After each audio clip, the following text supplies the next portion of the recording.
مولایا صلی وسلم دائما ابدا۔ 1400 اصحاب کے ساتھ حضور عمرے کے لیے تشریف لاتے ہیں۔ کفار مکہ کھڑے ہو گئے کہ ہم عمرہ نہیں کرنے دیں گے، لڑائی ہوگی۔ حضرت عثمان غنی رضی اللہ تعالیٰ عنہ کو بھیجا کہ ہم عمرہ کر کے واپس چلے جائیں گے، کوئی لڑائی کا ارادہ نہیں ہے۔ انہوں نے کہا یہ نہیں ہوگا، عثمان آپ آئے ہو تو طواف بیت اللہ کرنا چاہو تو کر سکتے ہو۔ کہا نہیں، یہ تو نہیں ہو سکتا کہ حضور کے بغیر میں طواف کروں۔ خیر صلح حدیبیہ کا موقع آیا تو عروہ بن مسعود کی قیادت میں قریش مکہ نے مذاکرات کیے حضور علیہ السلام سے، تو ایک صلح نامہ طے پا گیا۔ اس کی شرائط میں سے ایک شرط یہ تھی کہ مکے سے اگر کوئی شخص بھاگ کر کے مدینہ المنورہ جائے تو اہل مدینہ اس کو پناہ نہیں دے سکیں گے، وہ ہمارا بگوڑا شخص ہوگا تو اس کو پناہ نہیں دے سکیں گے۔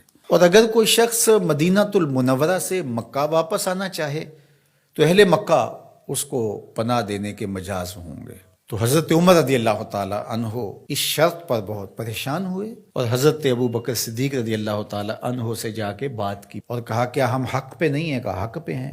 حضور اللہ کے سچے رسول نہیں ہیں؟ کہا حضور اللہ کے سچے رسول ہیں۔ تو کہا 1400 کی تعداد معقول ہے، پھر ہم دب کے صلح کیوں کریں؟ صلح کی شرائط برابر کی ہونی چاہیے۔ اگر کوئی ان کا بھاگ کر کے آ جائے ادھر سے تو وہ ہم پناہ دے سکیں، اور اگر ہمارا جائے تو وہ پناہ دے سکیں، یا پھر وہ بھی نہ دے ہم بھی نہ دیں۔ تو حضرت ابو بکر رضی اللہ تعالیٰ عنہ نے بغیر کسی تعامل کے ایک بات کہی کہ عمر کیا اس شرط کو حضور قبول کر رہے ہیں؟ تو کہا وہ قبول کر رہے ہیں۔ تو برجستہ دوسرا جملہ آیا، کہا عمر ہوا رسول اللہ صلی اللہ علیہ وسلم، عمر وہ اللہ کے رسول ہیں۔ جب وہ قبول کر رہے ہیں تو بات ختم۔ یہ تھا وہ تیقن۔ اس کو اس مفہوم میں بھی لے سکتے ہیں، عقل قربان کم بپیش مصطفیٰ، یہاں پہ سارے راستے بند ہو جاتے ہیں۔ یہ ہے وہ یقین۔ تو کہا ہوا رسول اللہ، یہ برجستہ جملہ ہے جو یقین کی بجلیاں بھر دیتا ہے روحوں کے اندر۔ یہ کوئی حرج نہیں ہے کہ کسی بھی مسئلہ شرعی اور کسی بھی دینی امر میں آپ لاجک تلاش کر لیں، مل جائے تو اچھی بات ہے، لیکن یہ مزاج بنانا کہ اس کا لاجک کیا ہے، اس کا لاجک کیا ہے۔ تو اب ذرا دیکھیے کہ جو ظاہری اس پہ بات اٹھتی تھی کہ 1400 کی ہماری تعداد ہے اور وہ اتنے ہیں، تو برجستہ جو جواب دیا وہ یہ تھا ہوا رسول اللہ صلی اللہ علیہ وسلم، کہ وہ اللہ کے رسول ہیں۔ تو حضرت عمر وہیں خاموش ہو گئے۔ آگے چلیے، حضور علیہ السلام کا وصال ہوتا ہے۔ اس سے قبل لشکر اسامہ حضور روانہ کر چکے ہیں۔ 17-18 سال عمر تھی تو ان کی قیادت کے اندر حضور نے ایک لشکر تیار کیا۔ تو یہ لشکر ابھی جرف کے مقام پہ پہنچا تھا کہ حضور کا وصال ہو گیا۔ خبر پہنچ گئی تو اب حضرت اسامہ کیسے بڑھ سکتے تھے، واپس آ گئے۔ تو تدفین کے بعد حضرت سیدنا ابو بکر صدیق رضی اللہ تعالی عنہ جو کہ خلیفہ بنا دیے گئے تھے، انہوں نے جو حکم جاری کیا وہ یہ تھا کہ اسامہ بن زید اپنے ہدف پہ دوبارہ روانہ ہوں۔ تو صحابہ نے کہا کہ بڑے بڑے جنگی ماہرین اس لشکر کے ساتھ ہیں، تو پیچھے سے اگر حملہ ہو گیا تو یہ نقصان کا سبب اور ذریعہ بن سکتا ہے، لہٰذا حکمت یہ ہے کہ اس لشکر کو ابھی کچھ دیر کے لیے روک لیا جائے۔ تو میں نے یقین کی بات سیدنا صدیق اکبر کے حوالے سے آپ کے سامنے رکھنا شروع کی ہے، تو سنیے کیا جواب آتا ہے۔